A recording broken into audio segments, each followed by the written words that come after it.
Hai guys, film kali ini berkisah tentang balas dendam dan kebrutalan dari seorang ibu rumah tangga yang berkamuflase menjadi seorang pembunuh berantai yang sangat kejam dan tak kenal ampun.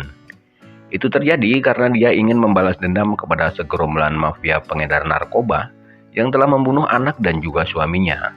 Bagaimana kisah serunya guys? Mari asingkan diri di tempat yang nyaman, tetap rileks dan jangan lupa bernapas guys, supaya kita tetap hidup. Dan tetaplah hidup, karena pasti ada alasan supaya kita tetap hidup. Oke guys, inilah dia kisahnya.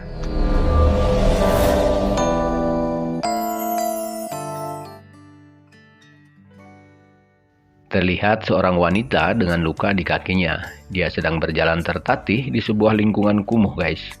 Kemudian dia masuk ke dalam sebuah mobil van yang menjadi tempat tinggalnya. Di sana dia mengobati luka-lukanya tanpa bantuan ahli medis. Dan usut punya usut, ternyata sang wanita baru saja membunuh 3 orang pria sekaligus. Dan ternyata korbannya kali ini melawan dan berakibat kaki sang wanita pun menjadi terluka. Siapa sebenarnya wanita ini guys? Oke guys, mari kita coba flashback ke 5 tahun yang lalu.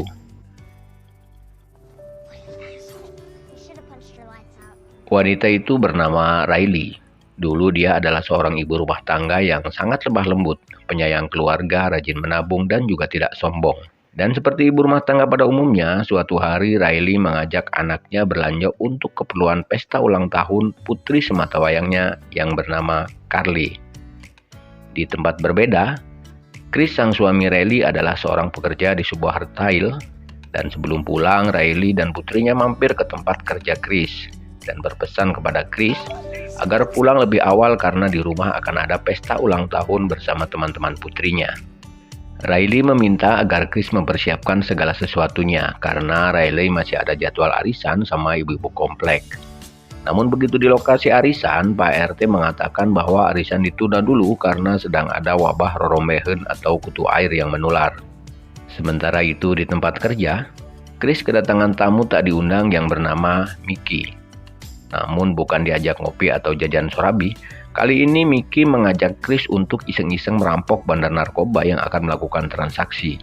Namun Chris menolaknya guys, di samping Chris sudah taubatan nasuha, malam ini Chris harus berjanji akan merayakan ulang tahun putrinya di rumah. Malam pun hadir guys, setibanya di rumah Riley ngahulang tarik atau kaget setelah melihat tak ada satu orang pun yang datang ke pesta ulang tahun putrinya. Setelah disilik-sidik, ternyata undangan pesta itu telah diblokir oleh orang tak bertanggung jawab.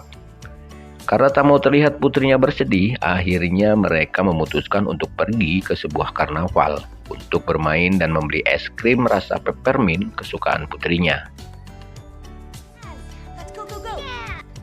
Sebelum berangkat, Chris menelpon Mickey dan memastikan tidak akan ikut dalam iseng-iseng merampok malam ini.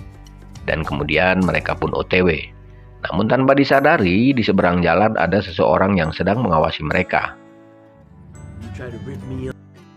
Selanjutnya, mari saya perkenalkan dengan seseorang bandar narkolor besar di kota itu. Dia adalah Garcia. Nampak di sana Garcia sedang menyiksa Mickey, dan ternyata rencana Mickey tercium oleh sang bandar narkoba yang akan dirampoknya. Walaupun baru rencana, namun Garcia tak segan-segan menghabisi Mickey. Di tempat berbeda, Riley dan keluarganya sedang bersenang-senang menikmati karnaval dan selanjutnya menepati janji mereka untuk membelikan es krim rasa peppermint kesukaan putrinya. Namun ternyata guys, anak buah Garcia telah mengawasi mereka. Garcia ternyata tahu teman-teman Mickey yang akan diajak merampoknya. Dan ketika momen di mana Chris berjalan berdua dengan putrinya, anak buah Garcia menembaki Chris dengan membagong buta. Riley mencoba berlari menolong, namun Riley juga terkena tembakan dan mereka semua roboh bersimbah darah di sana. Tak lama kemudian, polisi segera mengevakuasi mereka ke puskesmas terdekat. Setelah beberapa minggu, Riley ternyata selamat walaupun terkena tembakan di kepala. Di sana terlihat seorang detektif yang bernama Stan menginformasikan bahwa anak dan suaminya tidak selamat atau meninggal dunia. Stan juga mengatakan bahwa Chris pernah diajak merampok bandar narkoba yang bernama Garcia. Dan walaupun Chris menolak, Garcia telah mengetahui rencana itu, sehingga Garcia tetap menghabisi Chris.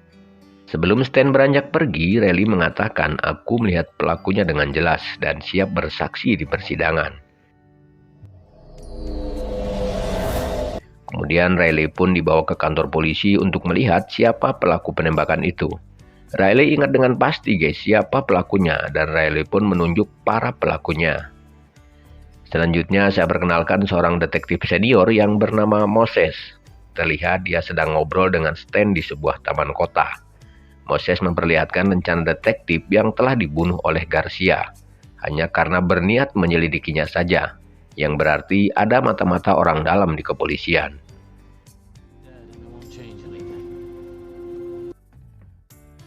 Suatu hari ada seorang yang merupakan tim pengacara para mafia anak buah Garcia yang ingin menyogok Riley. Namun Riley menolak atah-atah karena nyawa tidak akan pernah bisa dibeli dan nyawa harus dibayar dengan nyawa. Waktu terus bergulir, kini waktunya sidang putusan kepada para tersangka. Namun sidang ini penuh dengan manipulasi guys.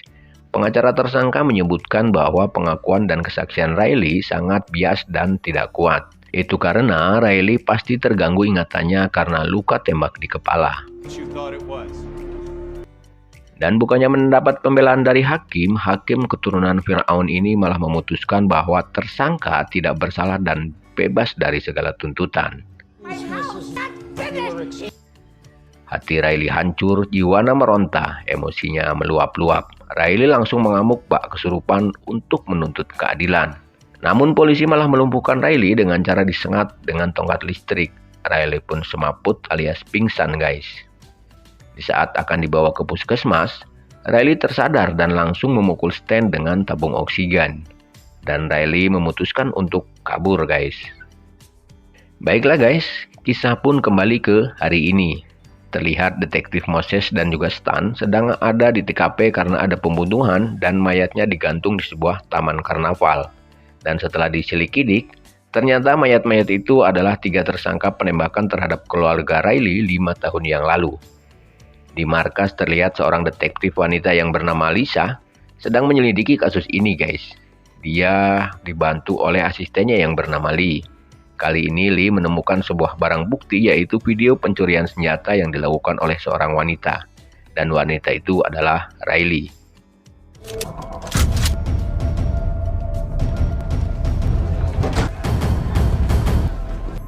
Kembali ke sosok Riley, wanita yang dulunya maskulin kini menjadi seorang wanita brutal dan menakutkan demi sebuah misi balas dendam.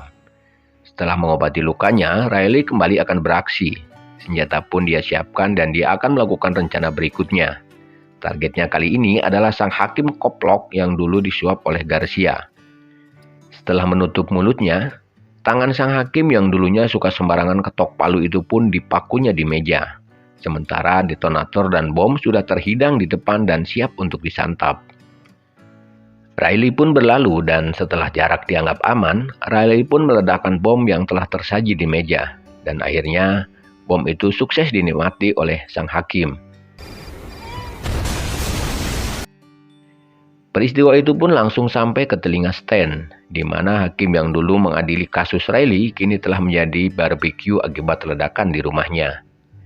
Di markas Garcia, anak buahnya memberitai pada Garcia bahwa hakim yang mereka sogok 5 tahun yang lalu kini sudah jadi abon. Dan dengan sok kayanya, Garcia mengumumkan sayembara dengan bayaran besar bagi mereka yang bisa menangkap Riley. Aksi selanjutnya, kali ini Riley sedang mengincar salah satu anak buah Garcia yang bernama Marvin. Riley menyamar sebagai seorang tunawisma untuk bisa mendekati markas mereka. Dan di saat penjaga mendekat, Riley langsung menghabisinya.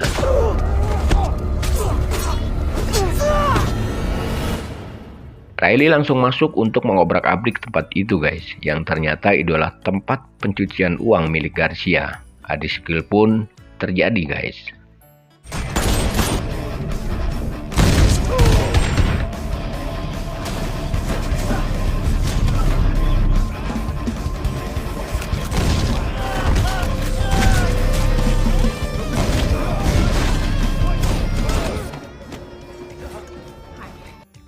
Riley pun bisa memberantas mereka semua dan menyisakan Marvin supaya Riley bisa titip salam kepada Garcia. Riley pun titip salam supaya Garcia harus siap-siap menghadapi the power of emak-emak. Marvin pun menyampaikan salam pada Garcia. Marvin pun mengatakan bahwa semua uang mereka telah dibakar. Garcia pun geram. Dia memerintahkan ke semua anak buahnya untuk memperketat keamanan. Di media massa, viral tentang seorang Riley yang telah menjadi pembunuh berantai. Paparazzi dan juga wartawan selalu membanjiri tempat kejadian perkara. Detektif Moses, Stan, Lisa berkumpul di sana. Menurut Moses, ini adalah gudang pencucian uang karena banyak mesin cuci, deterjen, pewangi, dan juga setrika. Ya enggak lah guys. Moses sedikit komplain kepada Stan dan Lisa karena mereka kurang fokus dalam kasus ini. Di markas, Garcia dan para cecunguknya sedang menyusun strategi untuk menjebak Riley. Riley pun tak kalah, dia sedang mempersiapkan diri untuk menyerang markas Garcia. Di kantor polisi, Stan dan Lisa juga mengawasi pergerakan Riley melalui pantauan satelit. Dan kini Riley akhirnya telah masuk ke markas Garcia. Namun Riley tak menemukan satu potong pun manusia di sana. Dia justru menemukan berbagai macam jebakan yang telah dipasang. Menyadari hal ini adalah sebuah perangkap, Riley langsung berlari ngabret guys. Anak buah Garcia yang melihat ada pergerakan dari Riley langsung meledakkan gedung itu.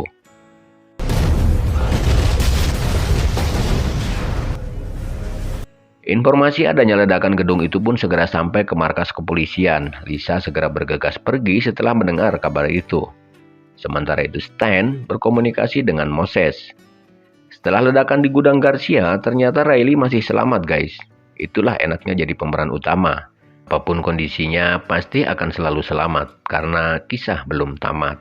Riley berhasil lolos setelah masuk ke lubang pembuangan. Setelah lolos dari maut, dia segera merampas mobil yang lewat dan mengikuti anak buah Garcia. Sementara itu, Garcia diberitai lagi oleh anak buahnya bahwa Riley sudah jadi abu gosok oleh ledakan barusan. Di tempat berbeda, Lisa menyelidiki sebuah lingkungan kumuh yang Lisa anggap sebagai tempat persembunyian Riley. Lisa mencoba menanyakan kepada para penghuni setempat. Kembali ke Riley, kini dia berhasil menghadang anak buah Garcia dan berhasil mengeksekusinya dengan baik, lalu merampas mobilnya untuk menuju ke rumah Garcia. Dan begitu sampai, Riley segera membasmi semua petugas yang sedang piket. Garcia mulai kalang kabut dan mulus beteng. Dia langsung mematikan lampu untuk menghemat token dan mengurangi pergerakan Riley. Namun itu bukan masalah buat Riley. Dia terus menghabisi anak buah Garcia satu demi satu.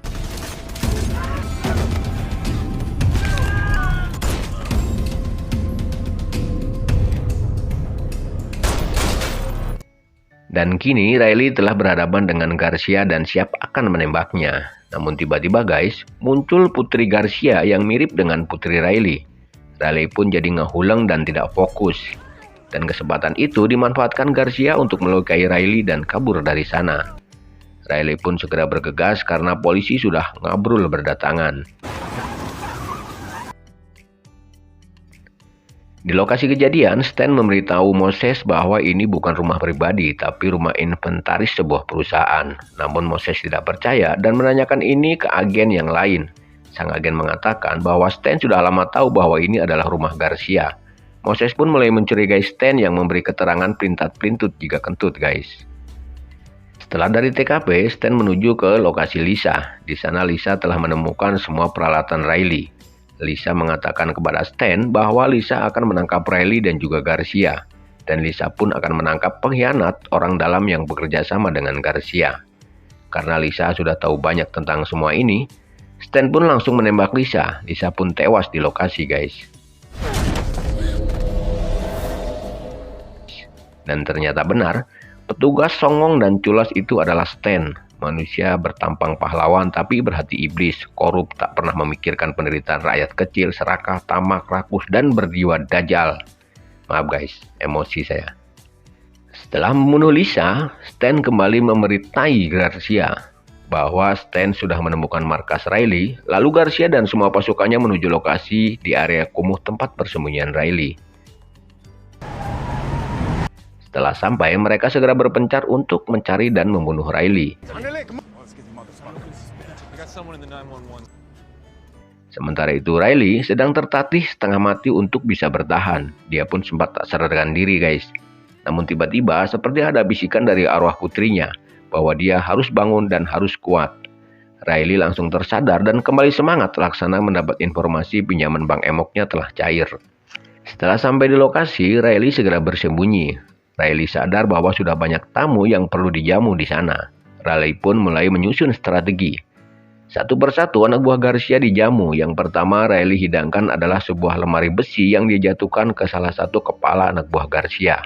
Dan setelah anak buah Garcia ketiduran tak mau bangun, Riley merampas radionya dan memberitahu Garcia supaya menyerah atau Riley akan membunuh mereka semua. Namun tentu saja Garcia tak akan gentar sedikit pun dengan gertakan seorang emak-emak yang biasa ngerumpi di tukang sayur. Garcia justru menantang Riley untuk menghadapi dia dan anak buahnya. Saat mengendap-endap, Riley mendengar suara dering telepon dari dalam tong sampah. Dan setelah dilihat, ternyata itu adalah ponsel dari mayat Lisa. Riley pun langsung mengirimkan video ke markas kepolisian dan memperlihatkan video Stan dan Garcia yang sedang ngobrol adu bako alias sambil udut. Yang berarti, kini semua petugas tahu bahwa Stan telah berkhianat. Pasukan kepolisian pun langsung meluncur ke TKP.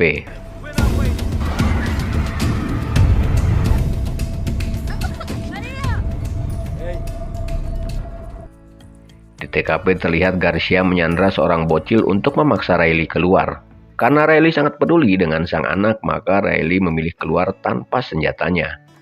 Setelah Riley keluar, Garcia menghajarnya habis-habisan guys. Namun Riley terus kuat dan terus ngeleleweh atau ngeledek Garcia dengan tujuan untuk mengulur waktu menunggu petugas datang.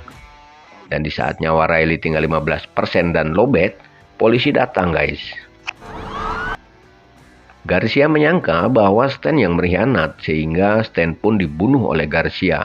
Labok ya. Namun di saat Garcia pasang kuda-kuda mau kabur, Riley menghadangnya guys. Terjadilah pertarungan sengit. Riley yang terluka parah terus bertarung dan akhirnya Riley pun kalah. Ya enggak lah guys. Riley bisa mengalahkan Garcia dan berhasil menodongkan senjata ke arah kepala Garcia. Namun di saat Riley akan menembak kepala Garcia, polisi keburu datang dan menodong Riley untuk tidak menembak Garcia. Dan dengan terpaksa Riley memaafkan Garcia. Ya enggak lah guys. Riley menembak kepala Garcia tanpa ragu. Walaupun akhirnya dia pun dilumpuhkan oleh petugas yang menembak lengannya. Namun Riley masih bisa kabur sampai keesokan harinya. Riley ditemukan oleh Moses di makam suami dan anaknya. Riley pun ditahan dan dibawa ke rumah sakit. Setelah berita tersebar, semua netizen beramai-ramai untuk menuntut kebebasan Riley. Namun hukum harus tetap ditegakkan guys. Riley akan tetap diadili. Scene berpindah di sebuah rumah sakit. Terlihat di sana, Moses menyenguk Riley. Dia mengatakan bahwa mereka semua sebenarnya tidak ingin Riley dihukum. Namun apa boleh buat, tai kambing bulat-bulat, hukum tetap harus berjalan. Moses kemudian menggenggam tangan Riley dan meninggalkannya.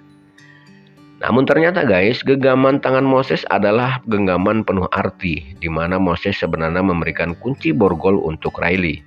Karena Riley punya hak untuk bebas dan kembali menjadi wanita maskulin dan elegan sesuai kodratnya, dan bukan pecicilan di jalanan membunuh orang.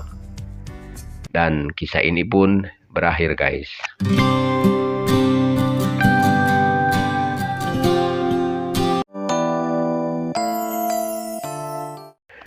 Oke guys, gimana kisahnya? Seru parah guys. Penjiwaannya kena banget. Memang sih terkesan gak masuk akal sih ya guys. Seorang wanita sendirian menghadapi geng narkotok segitu besarnya. Tapi yang pasti klimaksnya memuaskan guys. Sesuai harapan penonton, terutama saya lah. Dan hikmah dari film ini adalah hati-hatilah dengan wanita karena mereka bisa lembut selembut malaikat tapi terkadang bisa ganas laksana iblis. Saya Hendrik mewakili para pria sang pelindung wanita mengucapkan hatur nuhun, hatur thank you, dan bye-bye.